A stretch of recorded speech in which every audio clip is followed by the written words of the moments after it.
Hola amigos, como cada 15 días nos volvemos a encontrar y hoy quiero responder una pregunta que ustedes nos han hecho cuando nos escribían aquí abajo. Alguien quería saber si en el poblado de Belén habían sinagogas. Ese es el tema que vamos a tratar hoy. Soy Luis Lamana de pesebresartesanales.com. Sinagoga es una palabra que proviene del griego, sinagogué. Significa casa de reunión o casa de la asamblea. Iglesia, también del griego, significa lo mismo, casa de oración o casa de la asamblea. Qué casualidad, ¿no? Sin embargo, en hebreo no se le llama sinagoga, se le llama Bet HaKnesset. A veces tengo que recurrir a la chuleta. ¿Cuándo surgen las sinagogas? En la antigüedad, el pueblo hebreo centraba en el templo de Jerusalén toda la actividad religiosa. Pero con la destrucción del primer templo, el de Salomón, o con el exilio en Babilonia, o con la división del reino en el norte, el reino de Israel, y en el sur, el reino de Judá, empiezan a aparecer estos centros de reunión, estas casas que a lo mejor era una casa particular en donde se leía la Torá, los rollos de la Torá, y se tenía un lugar destinado a guardar esos rollos. Ese lugar es lo que podemos llamar el tabernáculo. Había una cortina que lo tapaba, a semejanza de lo que ocurría con el tabernáculo en el templo de Jerusalén, donde estaba el arca de la alianza, también tapada por una cortina. Estas primeras sinagogas, la primera referencia es del 930 antes de nuestra era, estaban orientadas hacia la ciudad de Jerusalén. Las iglesias cristianas del rito occidental están orientadas hacia Roma.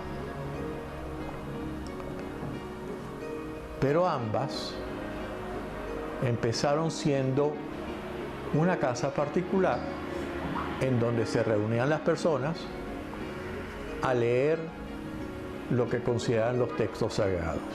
Para constituir una sinagoga se requiere de un rabino y de 10 batalim, o sea, 10 personas que se dediquen a la oración. Cuando se constituye una sinagoga con esas características, se le considera que es una ciudad. Si no tiene una sinagoga, se le considera que es un pueblo.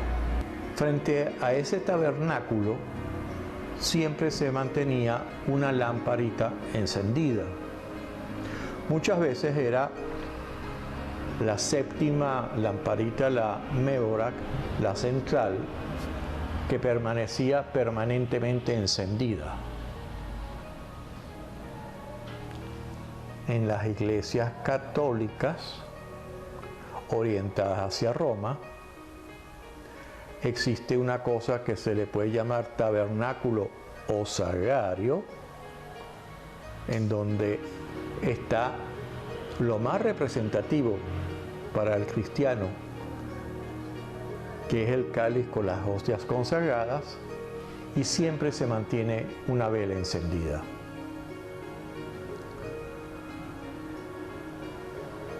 Recordemos que en un principio no existían judíos y cristianos. Existían judíos y judíos seguidores de Yeshua. Solamente cuando se les prohíbe a esta secta judía entrar en la sinagoga, se les prohíbe también predicar en la sinagoga, es cuando estos seguidores de Jesús, de Yeshua, comienzan a hacer sus propios centros de oración que originalmente eran en casas. Hay unas ruinas en Cafarnaúm, supuestamente la casa de Pedro, en donde es una casa un poco amplia, que tiene un espacio amplio en donde se reunían los primeros cristianos. Es en Cafarnaúm, en una sinagoga, no las ruinas actuales, que son más recientes. La original, que quedó sepultada por debajo de estas ruinas actuales, era la sinagoga donde predicó Jesús. La que vemos es aproximadamente del año 100 y pico, poquito antes de la última expulsión de los judíos, ya muy helenizada, con columnatas y con capiteles jónicos. La de arriba, antes de empezar, está hecha con piedras blancas, calizas. Pero la original, donde estuvo Jesús, estaba hecha con piedras negras. Es las mismas piedras de esas casas de la que se supone que es de Pedro. Y se supone porque esa casa queda muy cerca de la sinagoga. Y según los relatos, la casa de Pedro quedaba muy cerca de la sinagoga. ¿Cuál es la diferencia entre las sinagogas y el templo? En el templo de Jerusalén se hacían sacrificios. Por lo tanto, habían altares en el patio antes de entrar al Santo Santorum, en donde se sacrificaban animales. En las iglesias cristianas, excluyendo algunas mal llamadas protestantes, pero bueno, excluyendo esas, también se hace un sacrificio, o sea, en la iglesia católica, en la iglesia ortodoxa, en la iglesia copta y en la iglesia anglicana. El sacrificio es la consagración del pan y el vino. Y se resguarda ese pan en ese tabernáculo llamado sagrado. En ambos casos son casas de asamblea para los fieles, en donde se va a escuchar la palabra contenida en los rollos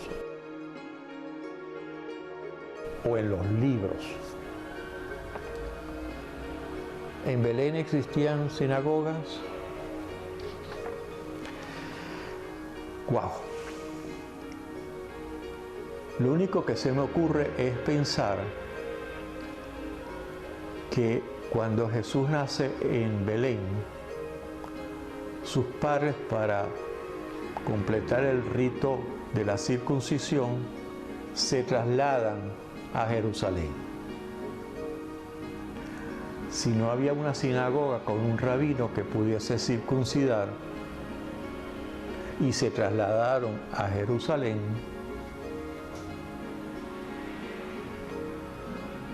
no era un pueblo Belén, era una pequeña aldea, no era una ciudad. En las ciudades hay sinagogas, en los pueblos no las hay. Por lo tanto, en las aldeas tampoco. Yo sé que a veces pretendemos llenar el Belén, el pesebre, el nacimiento de muchas cosas. Lo llenamos de mucha gente. He visto últimamente un nacimiento que tiene un mercado que ni en Jerusalén, de tantas cosas que tenía. ¿Qué es lo importante de representar la natividad de Jesús? Eso, un establo donde hay un pesebre en donde recostaron al niño. Pero no estuvo mucho tiempo ahí, porque cuando llegaron los magos de Oriente, entraron en la casa, dicen los evangelios, entraron en la casa. Por lo tanto, ya no estaban en el establo.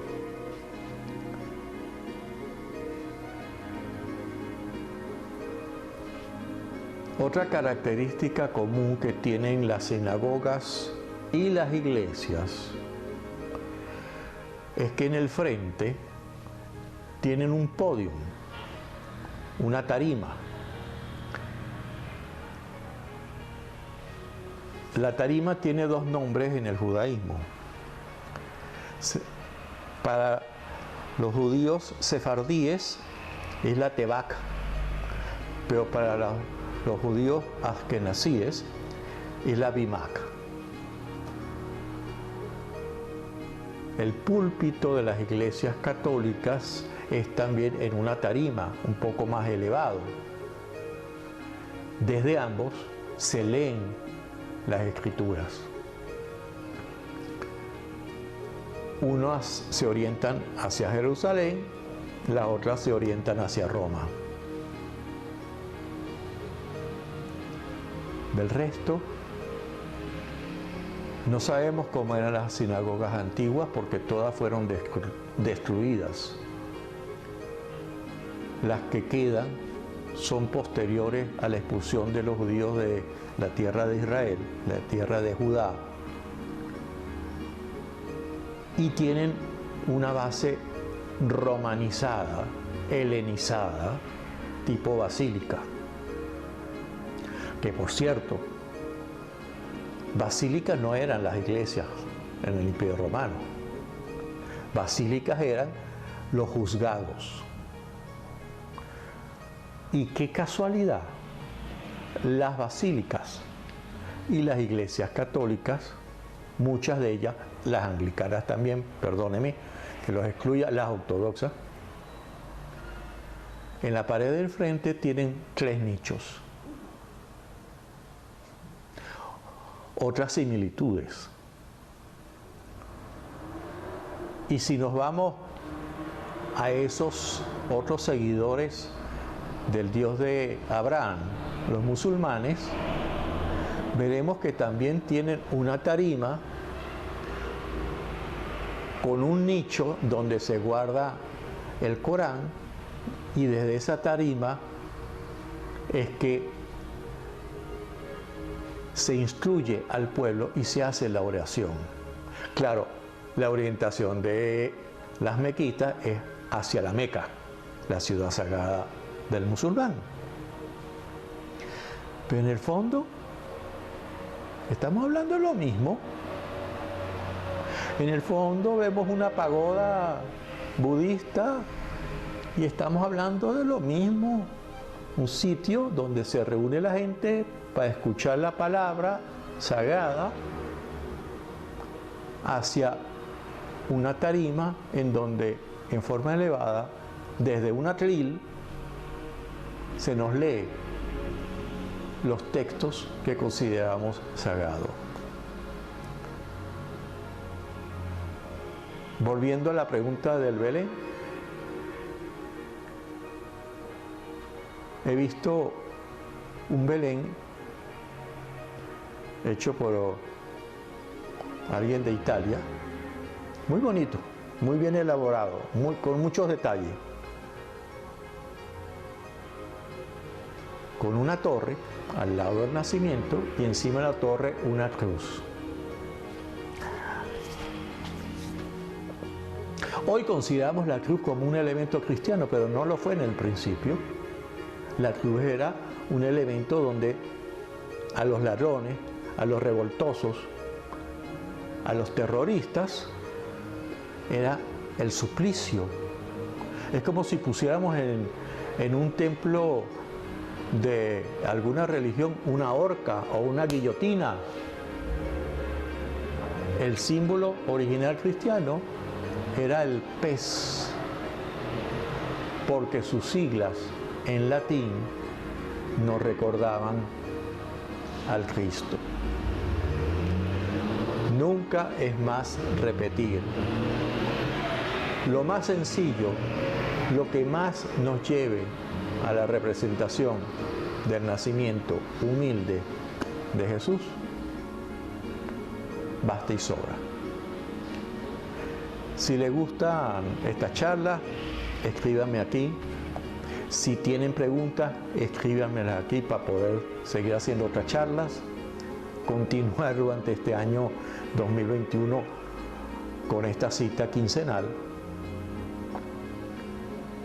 Y una noticia, el libro, el que siempre les he recomendado, ya se puede conseguir en Amazon, tanto en físico como en electrónico, el ebook. Si van a la página web, la que le estoy poniendo, la que siempre les he puesto, en la sección Navidad, libros, está el enlace o para comprarlo por la página o para comprarlo por Amazon. Chao amigos, nos vemos en 15 días en este mismo canal.